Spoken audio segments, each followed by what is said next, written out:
Well, I want to just extend my welcome and thank you for attending this morning. I know market's kind of a crazy time, and so I appreciate you carving some time out. Just a little quick deal about me. So I actually did a calculation today, and this is my 68th market. 68. Okay, I started when I was like 4, but you know, I mean, 2 a year. I've only missed 2 since 1990. And so I've been in this industry literally right out of college. I jumped right in the furniture industry. And I cannot tell you at the time I was like, I think I'm going to graduate college and then go into furniture.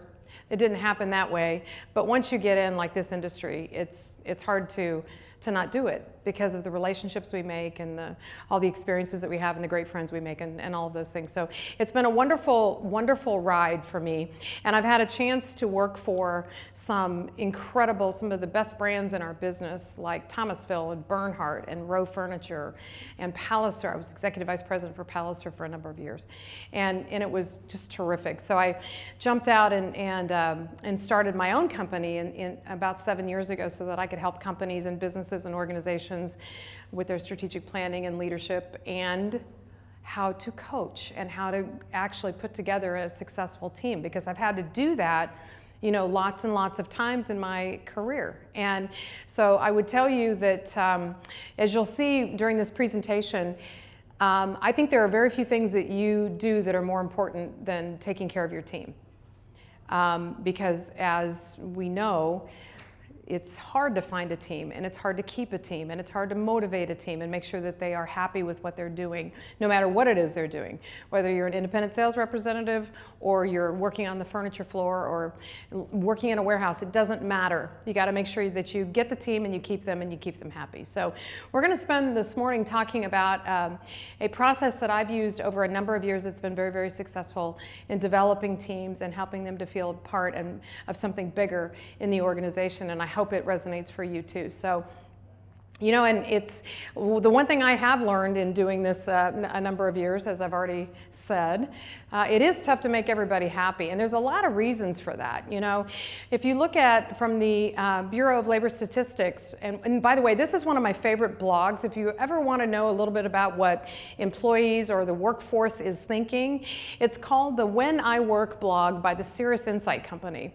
It's a terrific report that they put out about once a quarter, I think, but I always read it because it gives me some interesting tips on what's happening in the market currently, and that has changed a lot since COVID, right? It's changed how people like to work. They love this hybrid schedule. They'd rather work at home. Well, you know, some businesses like furniture retail, you can't work at home. You have to physically be there. But anyway, it's a great report. So our current unemployment rate is 4.3%, and it's creeped up a little bit in the last couple of months, which I think is surprising to a lot of people, but it really hasn't moved from like mid 3s to 4s. So why are people so unhappy and not working? So the statistics and the studies that they did at Cirrus gave some interesting points that I think it's important to talk about. Most people want more money. They want to work for a place that pays them better, but they don't necessarily want to work harder for more money, right? They just want to be given more money. So you got to think about that. They want schedule flexibility. They don't want to necessarily stick to this, you know, 40-hour work week. I got to work Saturdays. I got to work, you know, every other Sunday or whatever. They want to be able to have a more flexible schedule. They want improved work-life balance. We talk about this all the time. I don't know about you, but I have yet to successfully do that. It's work and it's your personal life. How do you mix them together? It's really hard to come into balance. I think it's virtually impossible, but you know, that's a buzz phrase, I guess, that people are very interested in.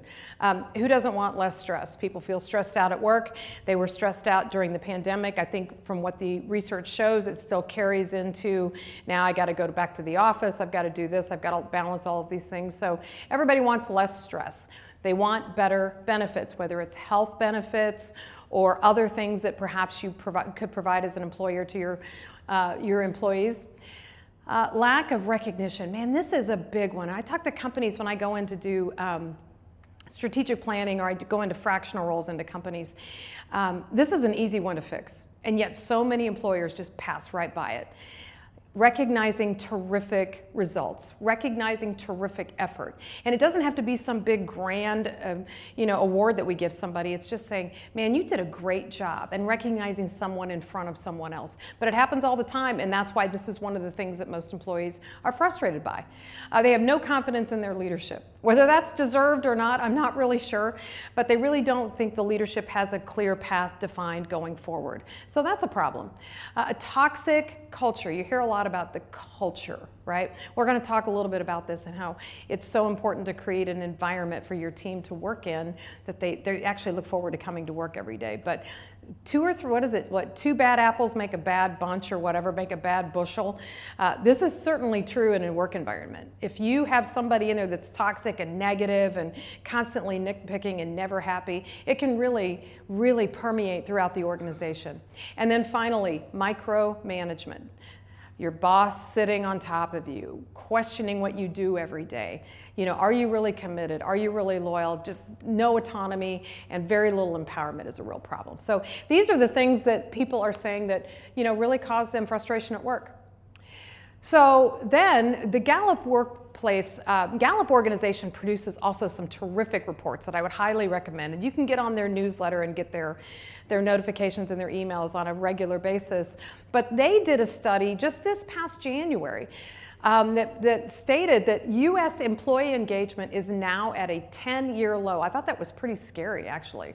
In 2024, only 31% of employees were what they called actively engaged, enjoyed going to work, really made a difference, really showed up, or knew what their performance requirements were. They were super engaged. The not engaged or actively disengaged employees, they equated to a $1.9 trillion loss in productivity. How do we equate that into our business?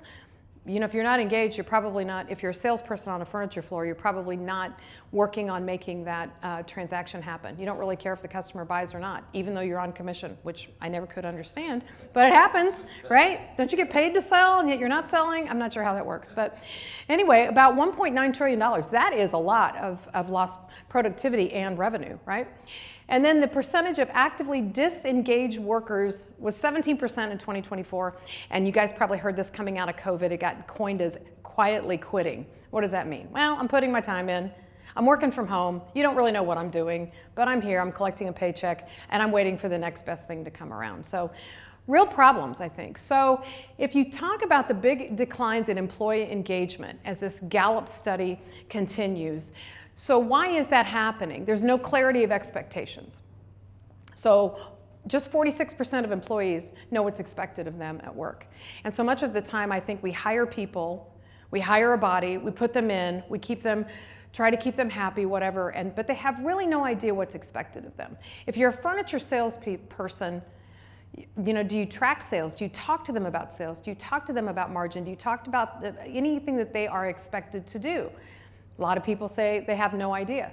They also feel like nobody cares about them at work.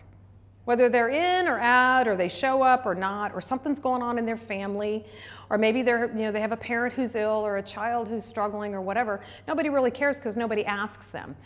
Only 39% of employees believe their employers show active concern about them personally, which I think is really sad. And professional development is not encouraged. So only 30% believe that somebody at work is actually helping them be better at their job. Professional development of your team is critically important, and it's not that expensive. It truly is, and we'll talk about some ideas that I have that I've used in the past. But helping them to develop their skills to make them better at what they do, guess who benefits from that? You do. Really easy. So anyway, so I've painted a kind of a solemn picture, so don't be too depressed. But it gives you a reason why it is so important to make sure that we take care of that team. And so over my 30 years in doing this, I've developed a system that starts with how I bring people into an organization, and then once I have them, how I develop them. So the acronyms, we all love acronyms. Have you ever gone into read a blog or gone into a podcast or whatever, and they start throwing out all these acronyms and you have no idea what they're talking about? So I'm going to define it for you, but I have coined it over the years, help your team grow. And the help part is what we're going to talk about first. And it breaks down to this. You got to hire the right people, right? You got to find the right people, and you got to bring them into the organization successfully. So HELP stands for hire, empower, lock them in, and then prepare them for success. Easy as that, right? Hiring them, define that role, and then find the right person that goes into the role. Warm bodies generally do not work for a long period of time. So who are we actively finding, and how are we going about finding them? Empower them. Remember, we heard that people feel like they're micromanaged. They don't feel like they are empowered to do really anything.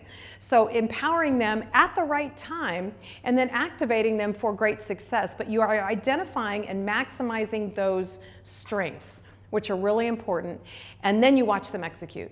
You have to earn that trust. They have to get to the point where you'll allow them to make those decisions. But getting to that point is really, really important. Oops, flipped.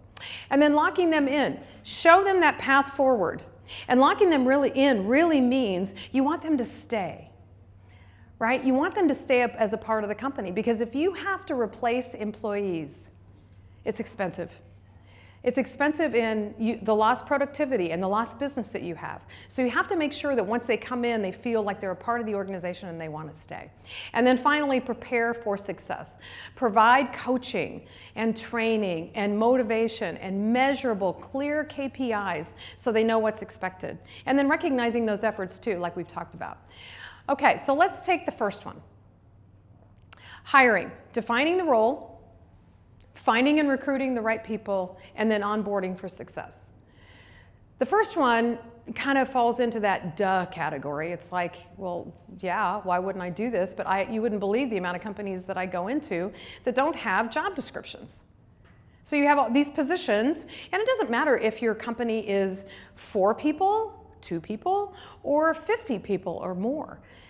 You need to know for every position that you have what that person is expected to do and have it written out. So we have to start with a clear job description. It also gives clear expectations. And when you're going through the hiring process, you can hand it out so the person knows exactly what's expected. It ensures accurate hiring. Again, you don't want warm bodies. You want to find the right person for the job. And it ignites that employee engagement because they know what you expect. And they can come into the role and be excited about it. Finding and recruiting. So once you've defined the role and the ideal candidate, you need to find the best ways to go find them. And everybody, I facilitate performance groups, 4 of them for retailers. And one of the topics that we talk about all the time is, I can't find right people. I can't find salespeople. I can't find warehouse people. I need an interior designer. How do I get them into the organization? And I'm always trying to find people. Well, you gotta be creative these days. You can't just post on Indeed and wait for people to walk in the door, or go to another furniture store and maybe you find somebody that you want to poach. Probably not the best idea. But how do you find really good people? So you got to expand those recruitment channels. You got to really think about it, whether it's through local organizations that you have or places that you go, and then showcasing your team on your social channels. If somebody does a really great job, or if they've done a wonderful install, or they've just gone over and above, maybe your warehouse driver has got a good rating from a customer where they did a delivery, highlight that. And so, and when I say that to a lot of furniture retailers, they will say to me, yeah, but then that person might get poached. Like ABC Furniture down the road might come in and go, wow, you want to come work for me? I'll pay you more money. But when you're talking about recruiting, man, like restaurants, if you go into a restaurant and you get great service, do you guys travel with your business cards? Because you should. And always leave them out, because you never know. You might go into a clothing store that you enjoy going into, or a home decor store that's not furniture. If you get wonderful service from somebody who genuinely enjoys what they do, it might be a good addition to your team. Never know. And then onboarding for success. Wow, this is so important. You can't just bring someone into the organization and after a week or so, you filled out all the paperwork and you've done this and you go, well, good luck to you, let's get going. I love this 30, 60, 90 onboarding plan where in 30 days, the person, whatever the role is, needs to be able to effectively do this list of things. And I'm not talking about 30 things. I'm talking about like 5 things. They need to have mastered this. And then at the end of 60 days, they should have taken the 5 that they mastered here, and then the 60-day window, you have another 5 or 6 or 7 or whatever. And then the same thing for 90 days. So at the end of the 90-day time period, they ought to be ready to step into their role with not a lot of supervision, So love this. I think that's a wonderful way to get somebody started. It's personalized just for them. I love to assign a buddy because you come into a new company, you don't really know anything about the company. They don't really know you very well. Assign them somebody who's doing a similar role that can tell them like the real story, that they can go ask a question of where they won't feel stupid necessarily bringing it to you. But I love the buddy system. And again, articulating that development plan so they know how they're doing in onboarding and that they've done that successfully. Okay, so then our E is empower, maximizing strengths, assigning responsibilities, and then attempting to tackle that work-life balance, which we know is really, really hard. So on the strengths piece, determining the strengths. I'm a big fan of an assessment system, and I've taken probably, 12 or 15 or so of them. My favorite is Strength Finder. Any of you heard of Strength Finder? Okay, Strength Finder is amazing. It's the Gallup organization. If you're interested, I'll tell you about it when we're done. But it really, literally in a 15-minute online survey, pops back a report that gives you your strengths customized to you based on how you announce this or that you've gone through the assessment. And the accuracy is incredible, and it's about $40. So it's not like it's several $100s where you have to send the assessment out to somebody to, decipher it. The accuracy is amazing. So I'm a facilitator for them. I don't get paid from them, but when I go into an organization, the first thing I do is put everybody through Strength Finders because I know exactly what I've got and the talent that I've got. But it'll tell you pretty quickly if somebody's wired to sell, if you're looking for a sales role, okay? And if they're not, it doesn't mean they can't sell, it just means it won't come as naturally to them. But I've helped a lot of people hire sales executives with an assessment system. So I like Strength Finders. You guys might have something else, but you ought to find out how somebody's wired before they join your organization to make sure there's not something in that personality that might not be a good fit. The other way too, the other reason it's important is it'll help you make sure you put them in a role to succeed. Because if you're naturally talented in that particular role or job or whatever, they're probably going to be more successful because they're wired to do that. Again, assuring that position is the correct match, super important. Being very clear on expectations and then allowing them to execute. So maximizing those strengths is really important. Assign those responsibilities. So give them some autonomy as they've earned it, and then let them perform within boundaries, right? You'll help determine that decision-making leeway. What can they decide on their own, and what do they need to bring to you or someone else, okay? And then the longer they're there and the more that they've earned that trust and confidence from you, then you can expand that and give them more autonomy. Provide feedback. Let them make mistakes. It's really important. You got to let them make mistakes. Everybody learns from mistakes. And then help coach them and maybe course correct a bit. But then we go back to the no micromanaging. We saw that on the earlier slide as something that most employees really struggle with. They're micromanaged. Allow those mistakes and then coach them through it. And then fostering the work-life balance. So make sure you've given them support for their needs at home. A lot of companies have gone away from certain paid vacation days and certain sick days and maybe floating holidays or whatever to a total PTO bank that they can use at their discretion. I have a company that I'm consulting with now that does unlimited PTO, which I think is, and it's come to bite him a little bit, but anyway, it's working for them. But at one point he says, I have an employee that's taken 6 weeks PTO, and I'm like, that's a problem, I think. We're only in August, so I think that's a problem. But giving that flexibility, so maybe it's a bank of days that you just allow them to take, and they can take them at their leisure. Wellness programs, whether it's, an exercise program or now we're all big into what we're eating, right? And all of the foods that we should be eating and not as many ingredients and what. Maybe you do lunch and learns where you bring someone in or you provide newsletters or something to help them be more well in their home and personal life. And then make sure they take time off. This is another one for the duh category. But have you ever met anybody that it was like a personal badge of honor? I haven't taken any vacation this year. Well, you know what? I used to be that person. And I can tell you it's not a good thing to do. And make sure your team takes the time off that they've earned. It's really, really important. Everybody needs to recharge. Okay, then we're going to lock them in. That's our L of help, right? So through recognition, professional development, and that engaging culture that's really important. So through recognition, celebrate their achievements. Like I said at the beginning, you guys, it is literally ridiculous how inexpensive this is. and yet we don't do it. Just catch somebody doing something great. We always catch them when they're doing something wrong, and we're going to figure that out. But recognize what they do. Maybe it's exceptional performance. Make sure you do it in front of others too, in front of their peers. It's so inexpensive, and yet, boy, the benefits you get from that employee is so important. And then if they do something outside of the work environment, like maybe they volunteer for Habitat for Humanity, say, hey, snap a few pictures, we'll put it on our social channels. When they're volunteering for a charity or maybe their church or whatever it is they're doing, make sure that you honor them and recognize them for that.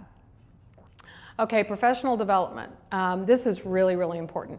Every year, I would highly recommend that you, with your team, find something that they can do that'll make them better at their job at work. Okay, which will make them happier, more productive. It benefits you in many, many ways.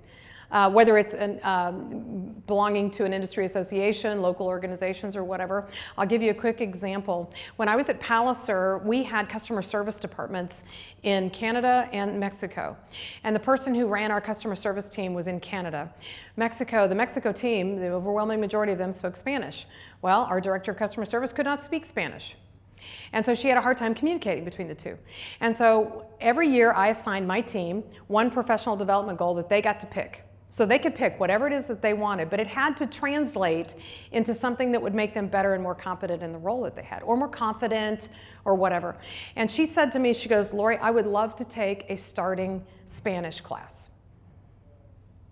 Great. She goes, I won't turn into, fluent in Spanish, but if I can have some things where I can understand a little bit more, I'll be more effective. So we did that. So she took a year-long online course. I think at the time it cost me $400 or something.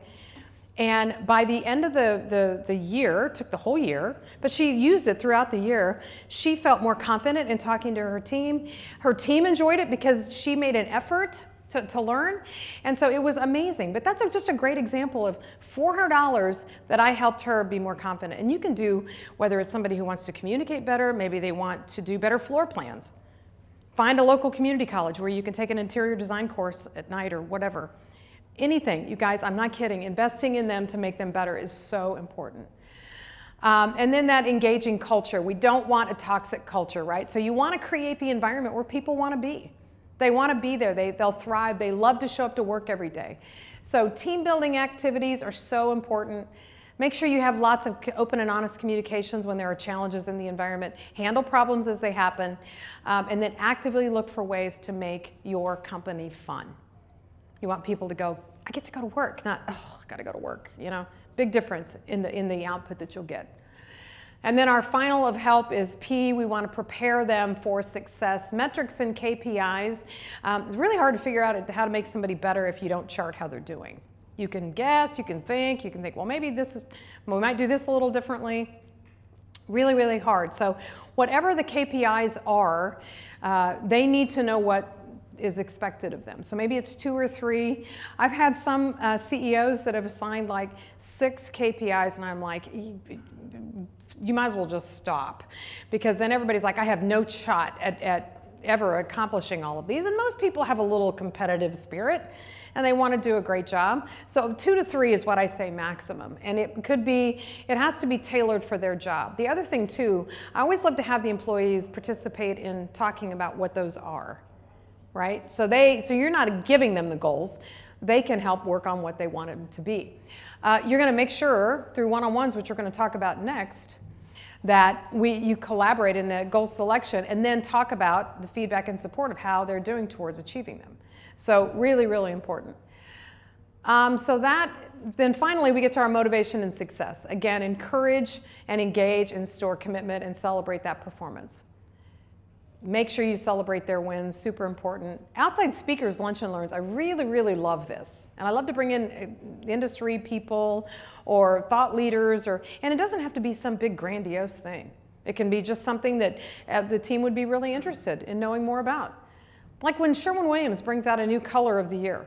Okay, so how are we going to incorporate that? How are we going to talk about that? How are we going to bring the customers that come in the door or online, how we're a thought leader or we're really focused on what's going on in the bigger environment? And then again, buddy system. Love me the buddy system. It really helps encourage professional and personal growth. Teams and coaching, one-on-one sessions is what we're going to talk about next. One-on-one sessions are critically important. If you don't do those scheduled with your teams, really think that you need to, because that gives them an opportunity to build a relationship with you, you build a relationship with them, and you can tell them how they're doing constantly. Make sure your vendors come in and train. In these performance groups that I do, it's amazing how I sit there and listen to retailers. I work with a total of 25 retailers, furniture retailers, complain about their sales representatives. I'm sure none of you can relate to that. After being a sales rep on the road, myself, as a professional sales rep many, many years ago, it wasn't too hard to be better than my competition, because the competition even back then was terrible. But now I think it's even more challenging. So make sure your vendors come in and train. And then again, provide those opportunities for development, and maybe they know where they can go next. All right, so that's our help. That was a lot. I threw a lot at you. And Caprice will have this presentation, so if anybody wants it, you can certainly have it. But we want to hire the right employees. We want to empower them once we get them in. We want them to stay, and then we want to prepare them for success. And then, this is probably you. I don't know if this looks like you, but there were lots of days where my face looked like this too, and you had all of this stuff coming at me, whether it was just problems, crises of the day. It didn't matter. I couldn't start my day without some kind of problem. And then you have salespeople, you have customers, you got all these problems. And so you stop and think about, I don't have time really to coach and develop. And I would like you to think about that a bit differently, in terms of you don't have time not to. You really honestly have to allocate the amount of time to spend that one-on-one coaching time with your team. If you don't, I promise you, you won't have the kind of performance and result that you want from them. So I created what I call the G.R.O.W coaching model, another acronym. No, we love that. But I love this quote from John Wooden. A good coach can change a game. A great coach can change your life. So for the guys in the room, you probably were involved in something in school, sports or something else, and you probably can draw to your memory either a wonderful coach that made a big difference in your life, or a lousy coach that did. And then you have a whole bunch of those in the middle. And I know for myself, I have in work and personal, I played tennis in high school and college, and so my coach was awful. And I felt like it really hampered my ability to be as good as I could be. Both in high school and college, I didn't have a good experience. Conversely, I had two great mentors in this industry that I still have, that I also view as a coach. They help coach me all the time. So the idea of being a successful and involved coach is so important. It makes such a difference for people. So within this G.R.O.W coaching model, there's 4 steps. And this is when you get them in, so we're already started, and now you're going to work on active one-on-one sessions with them. And this is the process I would suggest that you follow. We've talked about the goals. What are the goals of either the session or the bigger goals that you're going to keep track of? You're going to talk about their current reality. What are they facing? Anything that's coming up, whether it's lack of traffic, we'll talk about all that. All the kinds of things are happening that are keeping them from being as successful. Explore any obstacles that they might be having and the options to move forward, and then engage the way forward. Really, really important. So you're going to help them work through challenges and then move it forward. So it looks like this. The goal, what do you want to achieve? The reality is, what is happening and why? The obstacles and options. What is the way and how can we get there together? And then what are the next steps? So you can use this particular process to work through a problem or a situation, an individual situation that they're having, and help them find the most productive path forward and out. Or you can also use this to coach them towards hitting certain KPIs or performance metrics that you want them to achieve to help them to get better. So establishing the goal, so it's really your anchor, right? It's what you're being asked to do, and it really needs to align with your core values and efforts to make sure that they're engaged. But I would ask them to describe what that goal is, and then ensure it aligns with what your expectations are. So you've established this goal that you want to work on, or a problem solve or whatever. Make sure that you're clear on what the ultimate objective is when you're going into the discussion. So establishing the goal is the first step. And then the reality. So this one, so we know what we want to do. Let's say that we're talking about a retail furniture salesperson, and they've had a rough few months in sales, and so they need to improve their performance because their commissions are constrained, their home income is challenged, and they're frustrated and they're scared and they don't know where to go. So let's just say we want to start to get them on a 5 or 6% increase for the next several months. So that's the goal. So what's the current reality? Well, with fewer traffic coming in the door, maybe you guys are like barn busting with traffic coming in to a retail furniture store. Probably not, because it's a little challenging these days. So probably fewer people coming in the door. Marketing works, sometimes it doesn't. It's very inconsistent. It's always on Saturdays, and yet they'd like to take a Saturday off. But the reality is we got to get more bodies that can transact a furniture purchase. Okay, that's what we've got to do. So that's our reality. So we have to talk through that. And then the obstacles to doing that, okay? So this is where you work on as many options and opportunities towards resolving that. So in our case of wanting to increase sales, fewer traffic coming in the door, this is where I would coach a furniture salesperson on, let's find different ways to prospect. Don't wait on our marketing to bring customers in the door.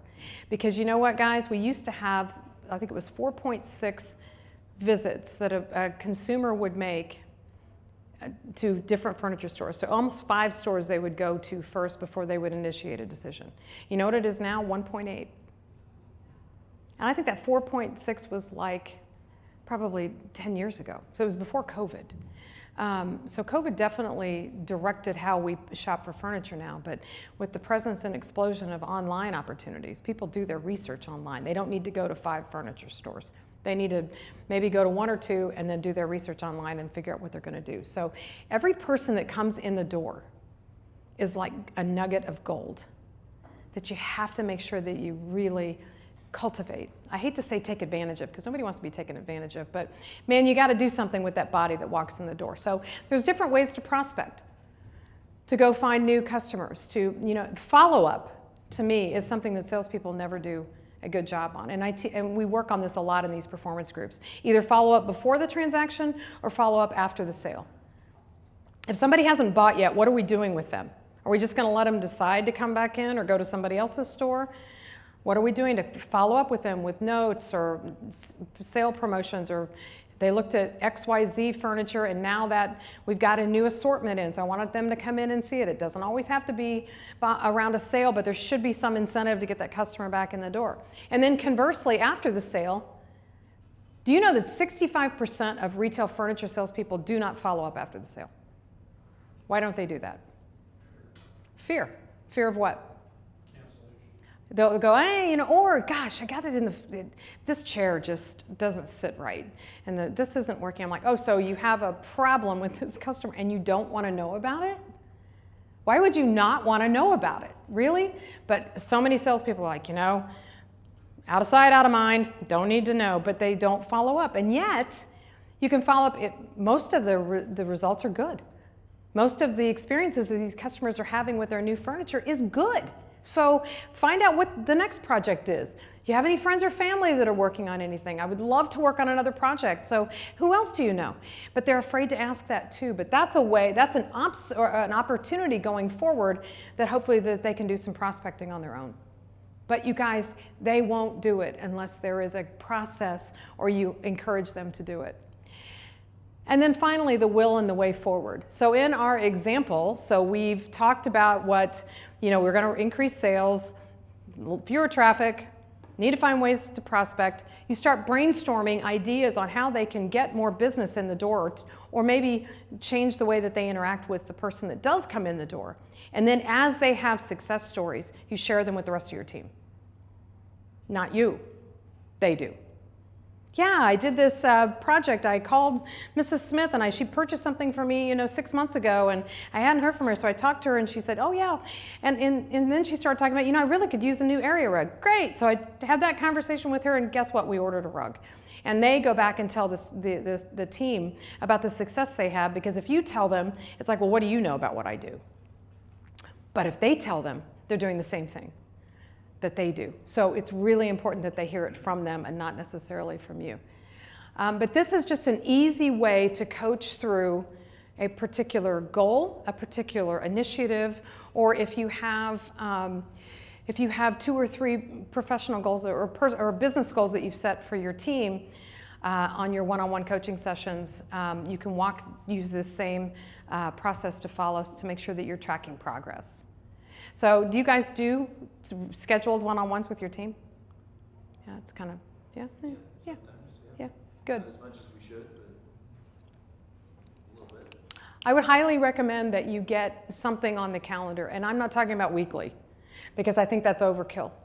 But if you have a reoccurring appointment set up on your calendars once a month, or whatever you want to do, start, space it out a little bit, because sometimes if we were to do it once a week or once every other week, and life comes in and crises come in and you can't follow that, I think not following it is worse than not having it, if that makes sense. So I would schedule regular one-on-ones, reoccurring meetings on your calendar once a month, and then that'll help you build the relationship. It will help them build a relationship with you, and they'll feel like you really do care about them and their personal development and growth. So I would really highly recommend that you do that. It's my favorite quote when it comes to building a team. It comes from Richard Branson. His organization, people love to work in. The Virgin organization is like, people have fun. You can tell by looking at their marketing. You go to their tree house at Heathrow Airport. I was able to go into that one time, which is their airport lounge. It is like super fun. But he's right. Clients don't come first. Employees come first. If you take care of your employees, they will take care of your customers. What is he doing now? So, well, he's on Shark Tank. He's been on Shark Tank. He still has all of his companies. And yeah. He kind of started, he's doing the sky, like a Skylink, kind of like Elon Musk is doing too. But I love to watch him on Shark Tank, because he's just so positive. The guy looks like he has fun all the time. But his deal has always been, I'm going to make sure that my employees are super happy. Because when they're happy, they're going to project that onto their employees, onto my clients. And my clients are going to be happy. Okay, that's it. What can I answer for you? The significant other fit into the hiring process? Okay. Because they influence the future. So you're talking about the significant other, the partner. Yeah. The partner in the relationship, yeah. Living with this person, husband, wife. Yep. They get transferred. Yeah. I would say I've had to deal with that. Actually, that's a great question. I've had to deal with that a couple of times. And what I learned from that was I needed to ask better discovery questions up front in the interviewing process, right? You don't want to get too personal, especially in the beginning, but I would say things like, and it's all in how you say it, right? I would say things like, tell me about your family. And they'll either, or they'll stop, and then you can't go any further. I'll say, tell me about your hobbies. When you're not working, what do you enjoy doing? And I think if you have in your arsenal 3 or 4 discovery questions that can help you delve into areas outside of their work experience and their resume and what their background is, it'll help you understand if you think potentially you might have a problem there. And then you take a flyer or you don't. If you feel strongly about the person and you think they can do a really good job, then maybe you take the chance and bring them in. But if there are obstacles with maybe special needs children or a significant other that has other priorities, or they tell you they've moved around a few times, for his work or whatever, then history has a tendency to repeat itself, so you might have that. And it comes down to, I think at the end, if you think it's somebody who would benefit your organization and that you could be a benefit for, you take a chance, and sometimes it works and sometimes it doesn't. But I would say put as much effort into the front end of asking those exploratory discovery questions to learn as much as you can about them and see. I'm going to ask a two-part question. Okay, I'm ready. First, I'm going to say, do you have any data? But the question is on retailers or organizations that have used the Strength Finders test in the interviewing process and the success that it's created. So, is there data that supports using Strength Finders in the interview process, or have you ever? So to answer that kind of backwards, in terms of this, the data, the Gallup organization does have that data.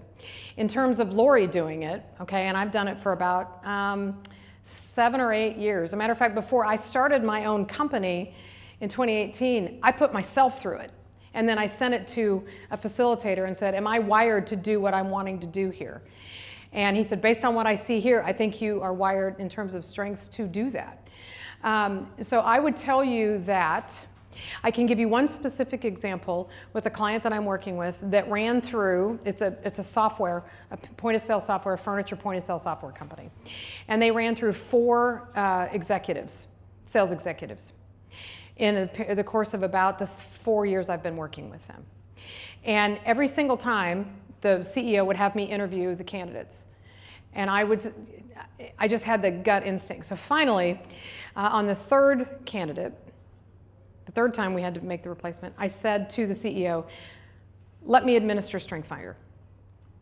Because StrengthsFinder, it's 34 talents that are bucketed into 4 domains of strength, okay? So it's strategy, it's executing, it's relationship building, and it's influencing.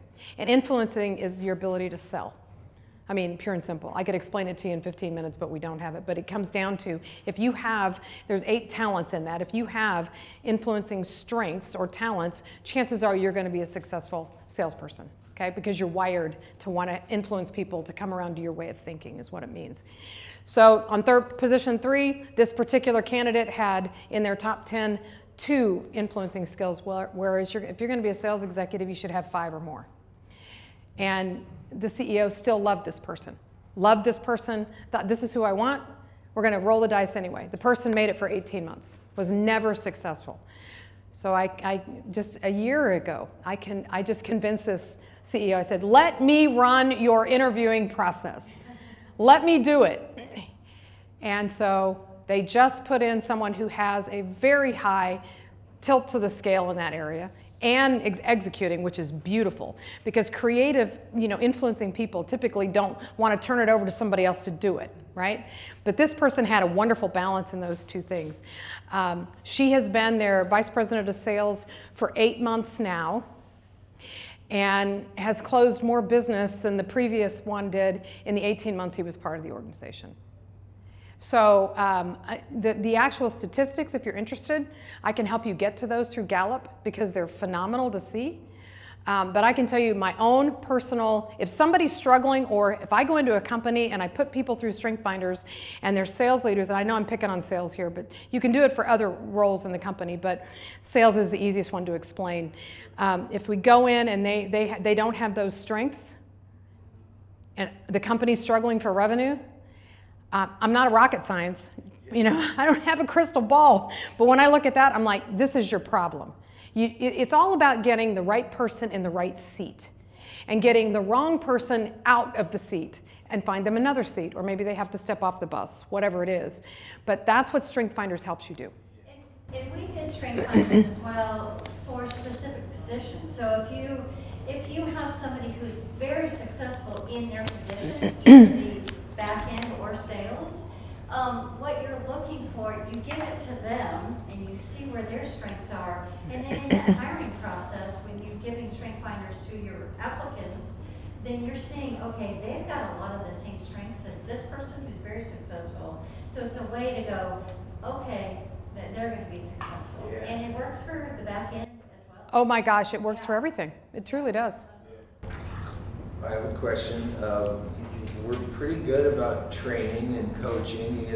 We do a lot more than I would think most retailers do. However, it can always be better. And one of the things that we'll get is we'll train on something, Yeah. and then in a short time later, not like a year later, a month later, task comes up and they don't know how to do it. They didn't retain it. Yeah. So what kind of, how can we get better Yeah. knowledge retention? What are some teaching? How can we become better teachers so that it sinks in?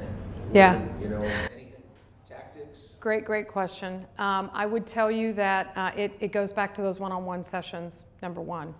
I guess maybe not number one, that's number 2. Number 1 would be frequency of your sales or your group meetings. So if I was in your role, let's say we're trying to get them to use a new POS system, one particular module, okay? Everybody's struggling with doing it. Maybe you're trying to get orders entered into the system instead of handwritten or whatever. Account management. management's one that's tough for us. Think of a salesperson, like a sales rep, they've got accounts. Yep. Our salespeople also have accounts. They're called our customers. Customers, yeah. But they don't treat it like Right. the way a sales rep would handle an account. Yeah. We're trying to get them to think like account managers.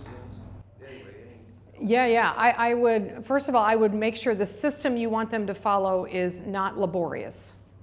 So much of the time we want them to follow a 10-step process, and you can forget that. That is just not going to happen. I've seen some wonderful sales management systems in my past, and I'm just like, I'm not filling out all that paperwork. So make sure it's like a 2 or 3 step, like whether it's follow-up or how they initiate the contact or whatever. I subscribe to like a 5 steps or 7 steps of sales excellence, which helps the salesperson process it through, and it's easy to understand. But whatever your process is that you follow, make sure it is easy to understand and it's logical, and you're not asking them to have some big memorization. And then through one-on-one coaching sessions, delve back into it to make sure that they understand. And then let's say your account management system is 3 steps. Just say that it is. It's 3 steps. So in subsequent sales meetings that you're going to have, so maybe you've introduced the system in this sales meeting, and through one-on-one coaching, you're going to talk to them individually about, what did you think? Do you have any questions? How can I help you? La, la, la. And then the next sales meeting that you have, so let's say you're going to spend the first 15 minutes talking about promotions, whatever's going on in the store. The next 10 minutes, you're going to talk about the new product line that just came in. And then the final 20 minutes, you're going to dig into step 1 of that 3-step system. And it's something that you cannot stop doing. You have to continually go back to it. Because what you're trying to do with your salespeople is create a new habit of how they sell and how they get to the end result. That's what you're trying to do. You're trying to create a new process for them to get there. And so you can't just teach them once. Go back to it. Constantly replay it. Constantly go back to it and make sure that you're refreshing it. Because they're not going to get it unless they see that you, through one-on-one sessions and through those follow-up sessions, you always should make time for how to make them better in the selling process. Because they won't do it on their own. I'm sorry. They just, unless they are just like superstars. I've been in more furniture stores than I can count. And I can remember when you could pick out the superstar, and they typically would have their own little way of doing things, and you really don't necessarily care because they get to the end. It's the rest of the 80% that you're trying to get to, to improve their performance. So, but I would just tell you, keep hammering it home. Repetition. Oh my gosh. Okay. That is the word of the day. Yep. Repetition. Yep. Because they're going to need it. It's so funny though when you find a really superstar salesperson, how they stand out and how really good they are at what they do, and you're just like, how can I multiplicity? How can I? But don't get to the third Steve, right? Just make sure you get to somebody who can really teach that. And if you can get one of those people that can actually teach it, that is magic. Yep. Just because you can do it though doesn't generally mean you can teach it. Right. Found that too. I've hired and promoted superstar independent sales representatives into sales management roles, and most of the time that is one big fat disaster. Just because you can do it doesn't mean you can manage it. My coach told me, he goes, Lorri, just because you can pitch doesn't mean you can teach somebody how to do it. Just what you do, it's innate. So, yeah. Thank you. My pleasure. Anything else? Good. Thank you. Thanks for coming, you guys. Appreciate it.